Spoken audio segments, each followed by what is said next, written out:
thank you for chanting together with each other and with me. Our chanting practice is so wonderful. It's such a connecting practice. It helps us remember our mind-body connection. So we use our entire bodies to chant. We feel it in our chests, we hear it in our minds, and then we hear it in our voices. And then we hear it in the voices of the Sangha. So it also helps us remember that our Sangha is connected. We hear all our voices raised together, and we not only hear it, we physically feel our connection together, which is so beautiful, so wonderful. And I want to talk today about connection.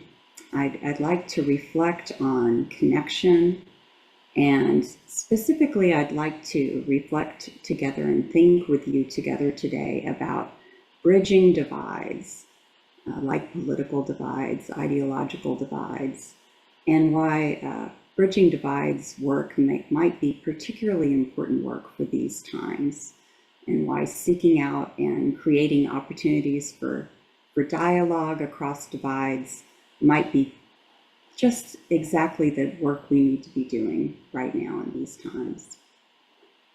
So in my professional life, I'm working with a wonderful graduate student at the university, and she's leading a group of us in some really interesting work to study how best to support older adults who are working to develop skills in bridging divides dialogue. And so she's been holding these skill development workshops right here in the heart of Alabama, and several of those happened in the months just leading up to the election. And we've heard really touching, poignant stories from our participants. So let me say a little about why we got interested in this work.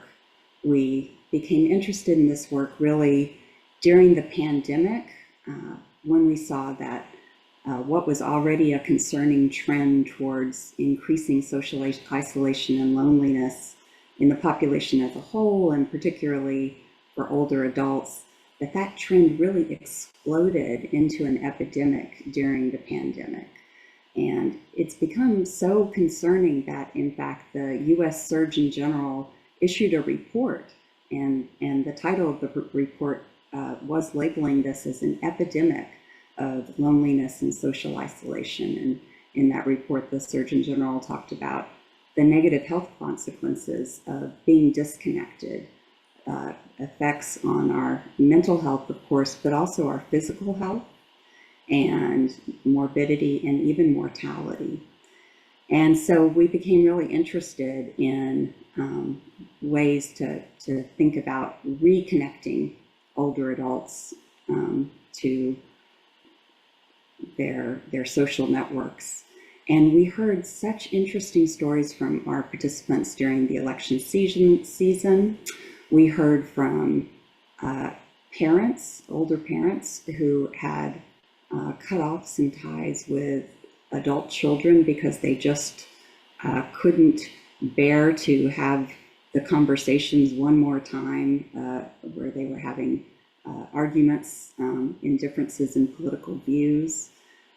We also heard older adult participants telling us about adult children who had cut them off because they just couldn't stomach that their parents were giving political donations to groups they didn't agree with, or planning to use their votes in ways that they didn't agree with.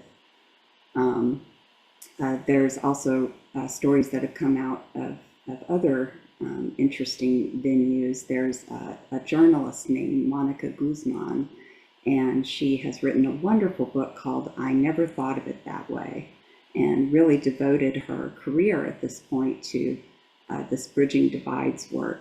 And she tells this very interesting story about Leo, who lives in rural Montana, and his son told him that he didn't want him in his life anymore, that he was afraid he might indoctrinate his kids, so Leo's grandkids.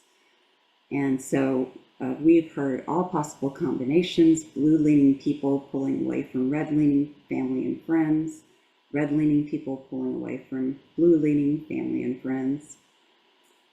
So here we are on the eve of the inauguration, and we're poised to witness the ending of one presidency, the beginning of another, and that's happening in the midst of really high political polarization. And we're witnessing the unfolding of this season's set of natural disasters and indications of a changing climate. And I say this season's because it seems like we've now becoming used to this ever-increasing intensity of natural disasters and man-made disasters every season. And so in this environment, it can be really easy to think we have to act, in all capital letters. We have to grab the other side by their lapels and shake them and make them understand. Now surely they'll wake up. Now surely they'll see how wrong they were and how right we were, and they'll join with us so we can fix this mess. And so I just want you to notice what's happening in your body, mind right now. After that, let's just notice and come back to the breath for a moment. Maybe take a breath in, 1, 2, 3, 4, and maybe release a longer breath out, 1, 2, 3, 4, 5, 6. Maybe roll your shoulders back.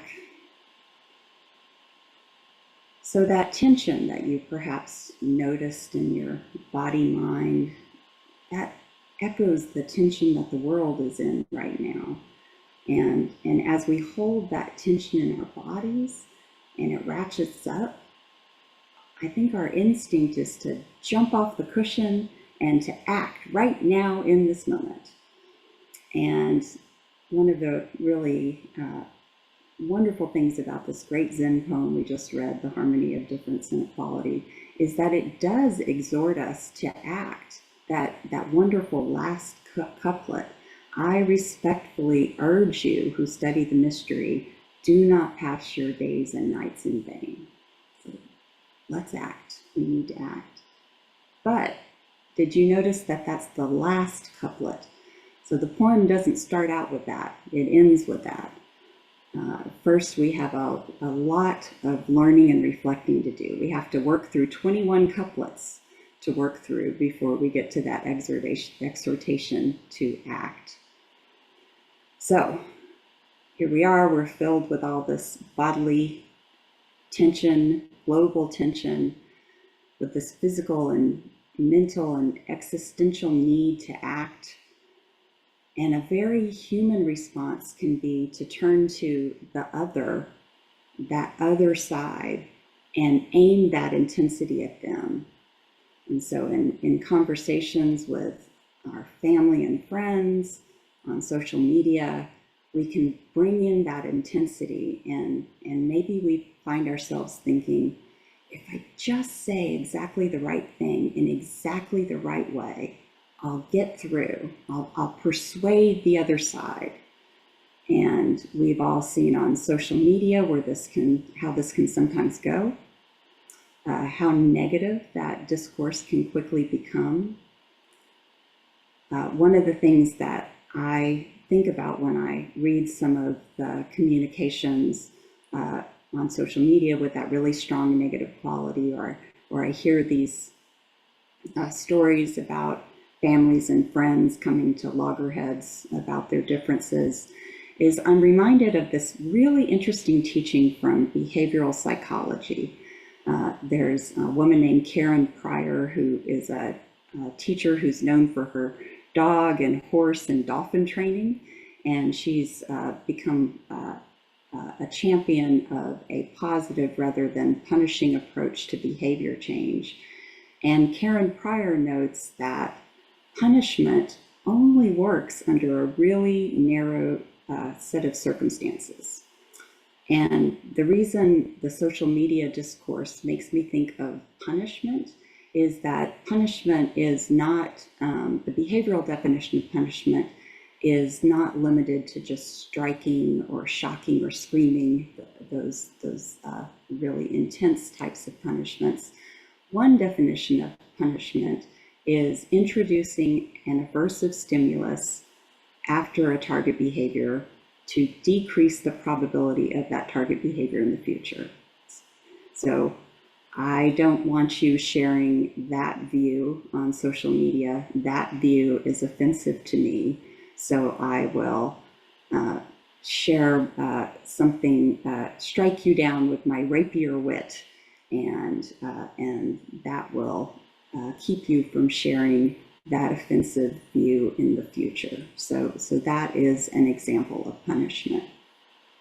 So among other things, behavioral psychology tells us that punishment really only works when it works best when the punishment itself is a novel experience, and when the being that's receiving the punishment can't escape the punishment. Well, that's kind of the exact opposite of the definition of what happens on social media, isn't it?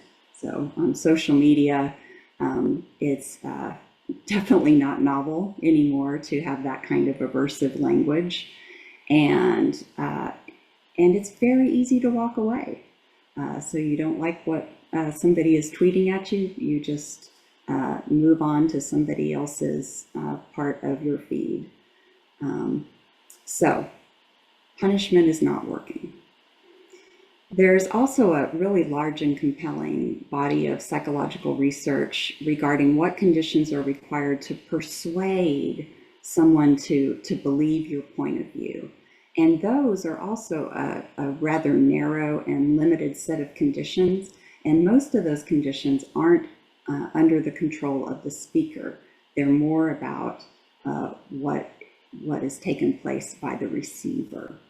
So if we can't persuade and we can't punish people into doing what we want them to do, what can we do? And so one thing I want to propose today and have us think about together is that we could pivot to conversations of curiosity, conversations with the goal of understanding rather than persuading. So giving up the goal of persuasion and taking on this goal of understanding with much curiosity. And I want to propose that we Zen practitioners are uniquely suited to make this pivot for several reasons. First, we really value pivoting. We're pivot people. Pivoting is a very deep teaching for us. In the Zazen Shin, the needle of Zazen, one of the Basicles of Shobogenzo, Dogen recounts the story about the Zen teacher Nangaku and his student Baso. And Nangaku comes across Baso, who has been sitting Zazen diligently day after day, and Nangaku asks, what's your intention in doing Zazen? And Baso says, I intend to become a Buddha. And Nangaku walks over and picks up a tile, a stone tile, and starts polishing the tile. And Baso says, teacher, what are you doing? And Nangaku says, I intend to make a mirror. And Nangaku then instructs, if you practice sitting Zen, you practice sitting Buddha. And Dogen says, investigate this statement and understand the pivotal point of the ancestral school. And a little later, Nangaku says, if you practice sitting Zen, you will know that Zen is not about sitting or lying down. And so one way that I understand this teaching is that Zen, this practice, this amazing practice we call Zen, that we call the way, is not limited to one type of activity and one type of position. And here is Dogen using this word pivotal, reminding us that we can move, that in our Zen practice, we can move and we can try different things. And so maybe we pivot to these conversations of curiosity. A few years ago, our founder, Tenshin Red Anderson, who will be with you again soon, led an entire session on the pivotal moves of the Buddhas. And he talked to us about how special a pivot was. He said we have pivots in dance, we build pivots into our machinery. So imagine standing up right now and making a pivot. When we pivot, we are able to move to a new point of action, but we're still grounded in stability. And our Zen practice, I think, really gives us this opportunity to pivot. And yes, we have our activism. We're speaking up for what we believe. We're witnessing and talking out loud for what we see as right and moral, and supporting other vulnerable populations. We can do that, and we can pivot and open up and listen and be curious across political divides for these conversations of understanding. So this is a powerful Zen pivot that we can practice. A second reason that we Zen practitioners are so uniquely suited to make this pivot is because we practice so diligently to ungrasp concepts and language, to open the hand of thought, as the Zen teacher Uchiyama Roshi liked to teach. And in the second fascicle of the Shobogenzo, the Mahayana Haramitsu, Dogen reflects, among other things, on the heart of the Great Perfect Wisdom Sutra, one of our other wonderful pieces of our liturgy that we regularly chant. And when we chant that together, we chant line after line about letting go of all conceptions, all forms, no eye, no ear, no ignorance, no extinction of ignorance. And Dogen notes in this fascicle that learning what wisdom is means to be free of preconceptions. And then he says, being free of preconceptions is what studying wisdom is. So what a great attitude to take into a conversation of curiosity, to open ourselves to truly listening to the other side, no matter what our preconceptions of their wrongness is in all things that we may notice that is our preconception, and following Dogen's advice, we set that over here to the side, and then we come to this conversation fully present, which is something that we practice in our work on the cushion all the time, being fully present. So bringing that skill into these kinds of conversations.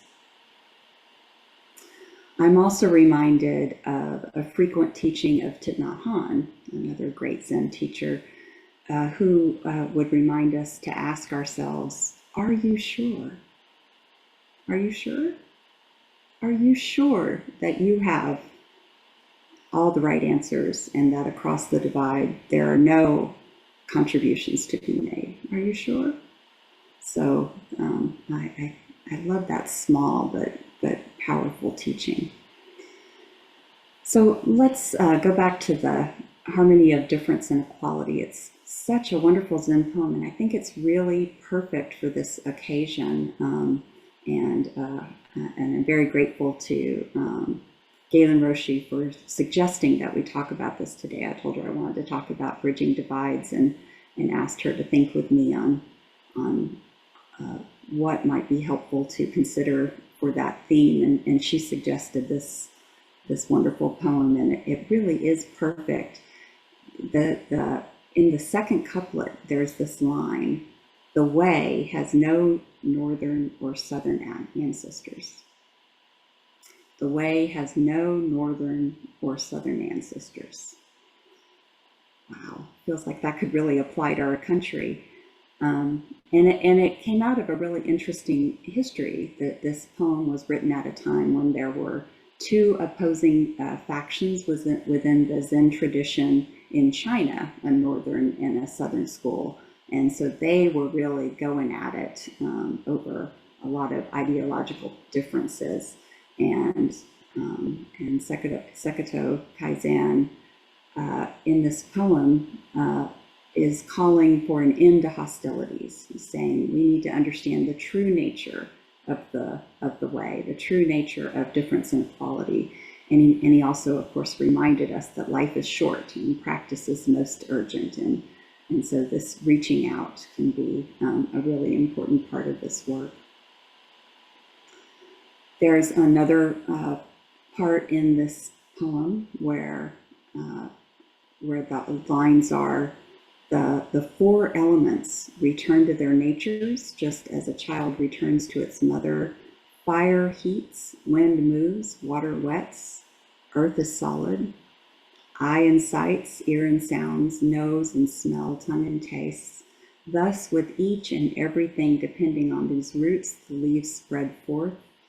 Trunk and branches share the essence, revered in common, each has its speech.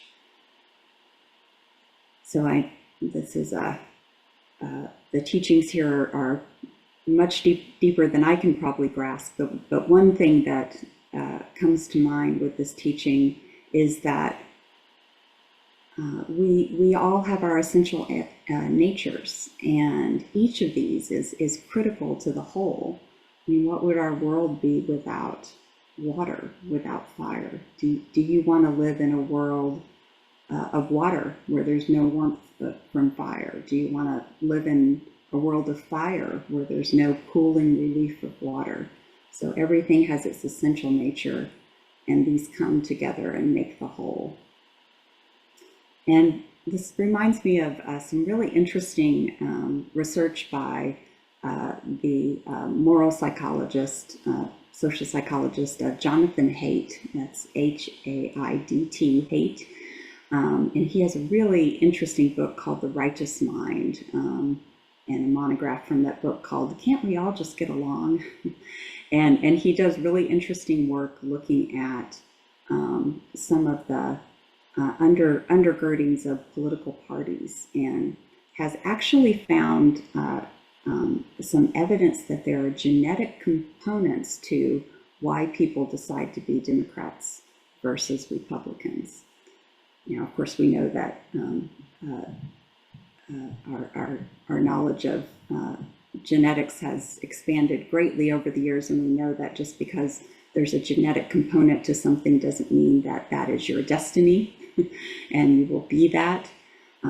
So no one is destined to be a Democrat or a Republican. But if you think about there possibly being a genetic component, does that make you look at political divides a little bit differently? Does that put you in a different place about thinking about essential natures and what gets brought to this wholeness? And then this wonderful poem goes on and says, in the light there's darkness, but don't take it as darkness. In the dark there's light, but don't see it as light. Light and darkness oppose each other like front and back foot in walking. Each of the myriad things has its merit expressed according to function and place. I love this image of the front and back portions of our foot. I had foot surgery on both my feet at the same time many years ago. Don't recommend that. And boy, you really do have to have all the parts of your feet working together to be able to walk nimbly and comfortably. So this vivid picture of what would life be like if we chopped off half our foot? And so how can we hold both? How can we meet each other, meet in these dialogues of understanding? That is something I'm really curious about. one other reason that I am thinking about this so much is because one of the other historical trends in our nation that is so fascinating is that the percentage by which elections are lost has become smaller and smaller and smaller over the years. And so, can a country hold together if 55% of the people refuse to dialogue with 45% of the people? And what happens if a large country does not hold together? So reaching across the divides and having connection seems important for many reasons.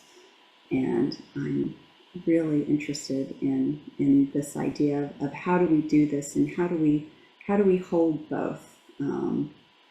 I want to note that finally that our human minds tend to have lean towards a tendency when we're thinking about taking on something new, that our human minds tend to move towards some mutually exclusive thinking and some extreme examples. So I want to say out loud that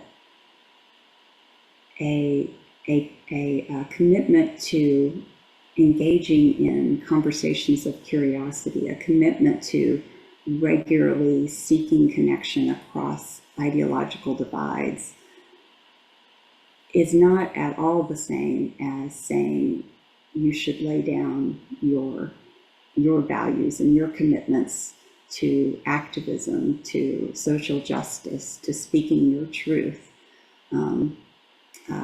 I very much believe that there is a place there for both of those things to happen together. And what does that look like? Well, maybe we just take small steps forward with conversation after conversation, and we figure that out together. I wanted to close by sharing a short story from Tara Brach, a meditation teacher from another tradition, who talks about her own activist work. And she had a wonderful conversation with the folks at Upaya Zen Center, where they were talking about bridging differences. And she shared that when she was younger in her activist work, she would really be in that fist-shaking place of the other side. We're going to beat them down. We're going to win, and then had this experience at some point of realizing that seems so counter to what she was doing on the cushion, and could she bring the loving kindness practice that she worked with on the cushion to her activist work. And over time she became more and more aware that when she was focusing on this is right, I want to engage in this right action, that there was this little part of her brain that was saying, and people who don't agree are wrong and they are bad, so they're the bad other. And she's really been exploring, noticing for herself when she finds herself experiencing others in reality or in her mind as the bad other. And I think that's something that could be a really powerful practice for us all to engage in. So noticing, looking for in our minds when we find ourselves othering others and judging and having that bad other experience. So I'd like us to just take a moment to breathe in, breathe out. So connecting with ourselves and experiencing this connection with each other, and look forward to exploring these conversations of curiosity and this connecting practice with you as we move forward. So, thank you.